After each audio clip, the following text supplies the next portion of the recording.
السلام عليكم ورحمة الله وبركاته. مرحبا بكم في فيديو جديد. لقد أعلن نادي اتحاد جدة السعودي عن التعاقد مع اللاعب الجزائري حسام عوار قادما من نادي روما الإيطالي. وأصدر الاتحاد جدة بيانا رسميا كما راكم تشاهدوا في الصورة منذ قليل الإعلان عن ضم حسام عوار لصفوف النمور بعقد يمتد 4 مواسم. وأوضح البيان الفريق السعودي أن مراسم توقيع عقد حسام عوار تمت بمدينة أليكانتي الإسبانية بعد أن اجتاز اللاعب الجزائري حسام عوار الفحص الطبي.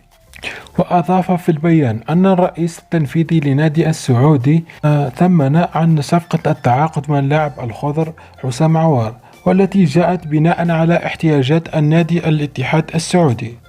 ومن جهته عبر اللاعب الجزائري حسام عوار عن سعادته بالانضمام لصفوف الاتحاد قائلا: يمتلك تاريخ عريق وجماهير عاشقة ومجموعة متميزة من اللاعبين وجهاز فني خبير، مشيرا إلى أن توافر هذه العناصر الجذابة يدفعه لتقديم أفضل ما لديه لإسعاد الجماهير الاتحاد السعودي وتمثيل النادي.